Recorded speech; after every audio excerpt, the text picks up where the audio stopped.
अनि स्वागत छ तपाईहरुलाई स्टुडियो च्यानल। आज चाहिँ हामी मामा भान्जा चाहिँ ऋषिमा हिँडेको भन्नु त हामी ऋषिमान गएको हिँड्दै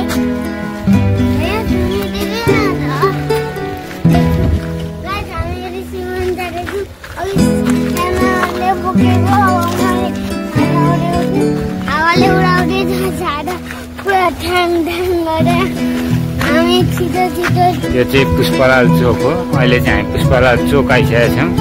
अब चाहिँ हामी यहाँ पुष्पलाल चोकबाट पूर्वतिर लाग्छौँ, जुन चाहिँ ऋषिमन हो। यहाँ ऋषिमन चाहिँ विराटनगर महानगरपालिका वडा नम्बर 19 मा अवस्थित छ। अब हामी ढिलो गरी ऋषिमनतिर अघि बढ्छौँ है त। यो चाहिँ विराटनगरको मुटु पुष्पलाल चोक भन्छ। पुष्पलाल चोकबाट चाहिँ ऋषिमन चाहिँ लगभग हिँडेर जाँदाखेरि त्यही 4-5 मिनटभित्रको यात्रामा पुगिन्छ। विराटनगरको चाहिँ पार्क छैन भन्नेहरूको लागि चाहिँ एउटा उदाहरण पनि हो। भन्दा नि पुरानो स्पोट हो, पिकनिक खाने स्पोट हो। धेरैजनालाई कतिजनालाई अहिले पनि थाहा छैन कि ऋषिमन भन्ने कुरा। त्यहाँको गएर त्यहाँको भिडियो हामी बनाउँछौँ।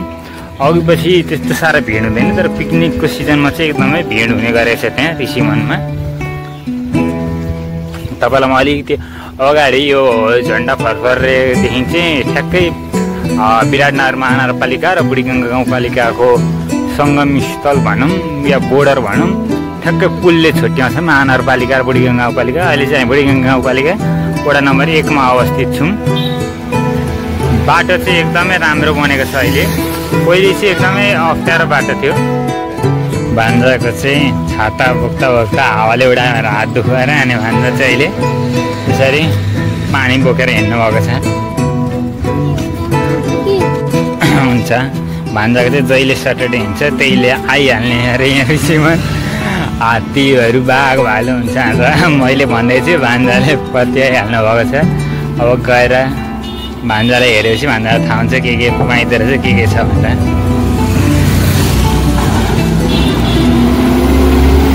अहिले चाहिँ हामी घिनाहाटको खोला आइपुगेको छौँ, जसलाई चाहिँ सिङ्गिया खोला पनि भनिन्छ। अहिले यो ठुलो नयाँ पुल बनेकाले एकदमै आकर्षण देखिरहेको छ पुल। अहिले चाहिँ हामी यो पुलबाट आएको, पुलबाट छेउमा एउटा घर छ, त्यो छेउमा एउटा दोकान छ। यही दोकानदेखि टक्कै यता छिर्ने एउटा बाटो छ, भर्खरै ग्राभेल भएको छ। यो बाटोबाट भित्र छिर्नुपर्छ हामी ऋषिमन जानलाई चाहिँ। अहिले बाटो एकदमै सहज बनाएको छ। भान्जा चाहिँ खुसीले गदगद हुँदै उफ्रिँदै जाँदै हुन्छ। यो अगाडि यतापट्टि देखिएको चाहिँ एक घाट बन्दैछ, सिङ्गिया घाट। यता आरती पनि हुन्छ, त्यहाँदेखि उतापट्टि लासहरू जलाउने ठाउँ पनि हो। यहाँबाट हामी अझै सिधै अगाडि जानुपर्छ। ठ्याक्कै यो रुख बिरुवादेखि चाहिँ ऋषिमन सुरु हुन्छ।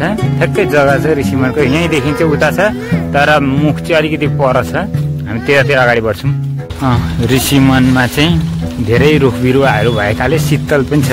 विराटनगरमा चिल हुने ठाउँमध्ये एउटा ठाउँ यो पनि हो। शनिबार छुट्टीको दिन साथीभाइसँग रिल्याक्स हुन घुम्न पनि आउन सकिन्छ। हाम्रो पुलबाट केही छिनको यात्रामै हामी अहिले यहाँ दुर्गा मन्दिर आएको छौँ। यहाँ चाहिँ दुर्गा मन्दिर छ। त्यही छेउमा पनि अर्को मन्दिर पनि यहाँ बन्दैछ, तपाईँहरू देख्न सक्नुहुन्छ। त्यहाँ एउटा दोकान पनि रहेछ, उहाँ पर एउटा खानेपानीको ट्याङ्की छ।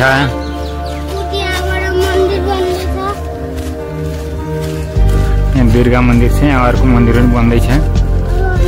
अहिले हामी मन्दिर पनि आउँछौँ। अहिले यो ठ्याक्कै यहाँबाट अलिकति अझै अगाडि हो। ठ्याक्कै उताबाट आउँदाखेरि यो दोकान छ। ठ्याक्कै दोकानको छेउबाट एउटा पहिलो पोलबाट भित्र छिर्नुपर्छ ऋषिमन छिर्नलाई चाहिँ। हामीले हाम्रो भान्जालाई चाहिँ बल्ल याद आयो, हाम्रो भान्जा पिकनिक पनि हामी भएको रहेछ यहाँ। यस, भान्जालाई बल्ल याद आयो, भान्जा यहाँ पिकनिक खाना भएको रहेछ। हाम्रो ऋषिमन चाहिँ यस्तो छ। यहाँदेखि इन्ट्री गेट सुरु छ। त्यहाँ मान्छेहरू पनि थोरै थोरै देख्न सक्नुहुन्छ तपाईँहरूले।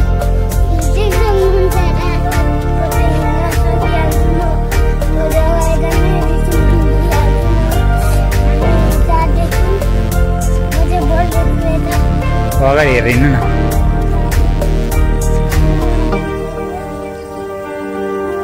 ऋषिमन चाहिँ यस्तो छ।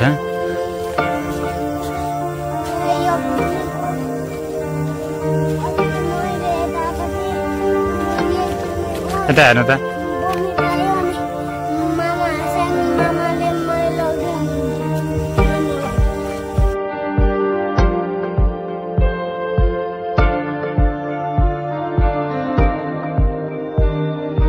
यसरी चाहिँ पहिले बाजे बस्नुहुन्छ त्यो बाजेले चाहिँ यहाँभित्र छिरेको चार्ज लिने गर्नुहुन्थ्यो अहिले चाहिँ हुनु न बाजे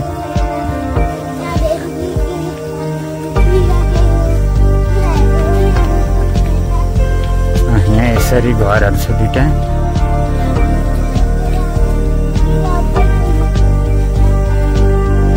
हाम्रो चाहिँ मैले हाम्रो सानो रिपोर्टर भान्जा ल्याएको छु सानो भान्जा चाहिँ पुरै रिपोर्टिङ गर्दै हिँडिरहनु भएको छ यहाँको ठाउँको बारे पुरै प्रचार गर्दै हुनुहुन्छ अहिले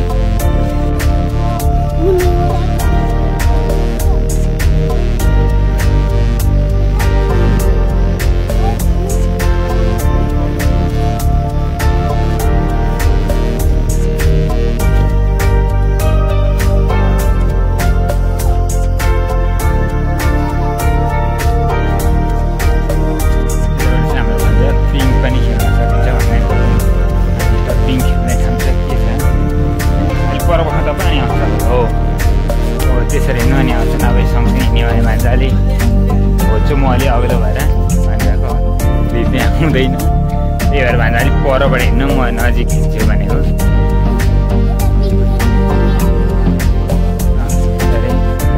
पिङ खेल्न नि सकिन्छ भान्जा देखाउँदै हुन्छ पिङ खेलाएर भान्जा चाहिँ यहाँ यसरी देखाउँदै हुन्छ यसरी लटक गर्न सकिन्छ अरे भनेर भान्जालाई एकदम रमाइलो छ भयो छेड्दैन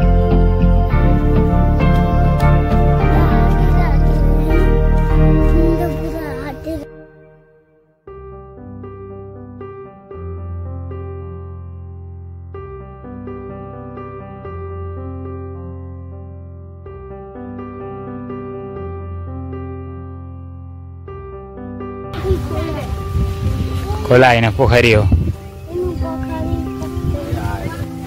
पोखरी देख्नु भएको छ भान्जाले यहाँ अर्को पोखरी छ पहिला चाहिँ बोटिङ हुन्थ्यो अहिले चाहिँ बोटिङ हुँदैन पानी एकदमै सुकेको छ यहाँ सिँचाइको लागि गर्दाखेरि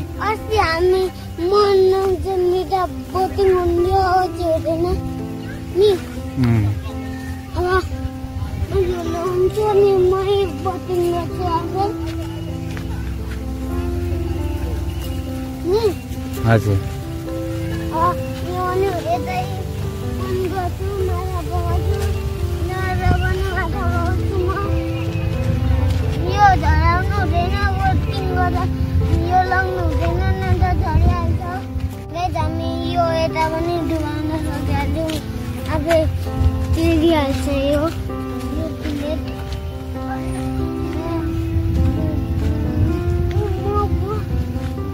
बोल्नु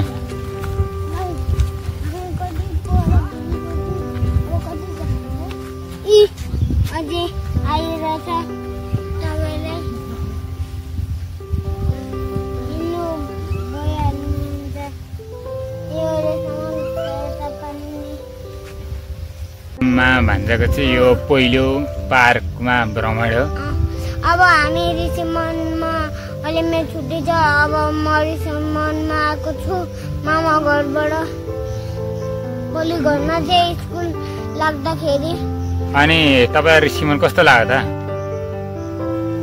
राम्रो कस्तो रहेछ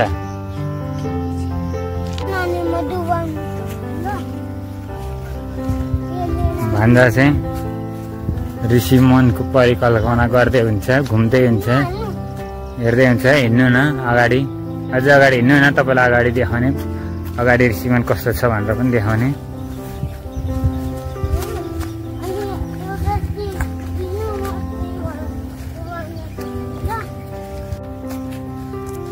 यहाँबाट चाहिँ यस्तो छ सिनारियो भान्जाले हेर्दै हुन्छ यहाँदेखि यस्तो छ मौसम सिनारियो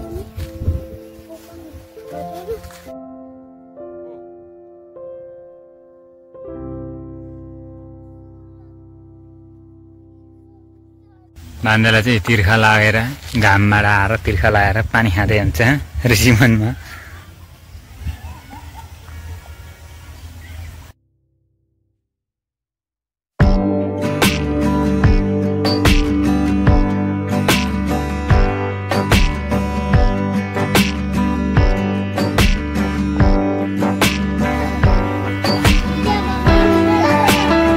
झर्नु लिनु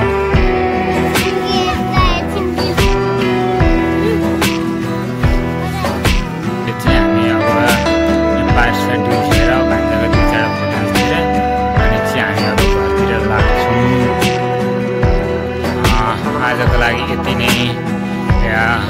अर्को भिडियो अर्कोचोटि आउँछ भन्नेसँग त्यतिसम्मलाई हेर्दै गर्नु होला। सुधी भिडियो हुन्छ के भन्नुहुन्छ जाँदा लास्टमा के भन्नुहुन्छ तपाईँ?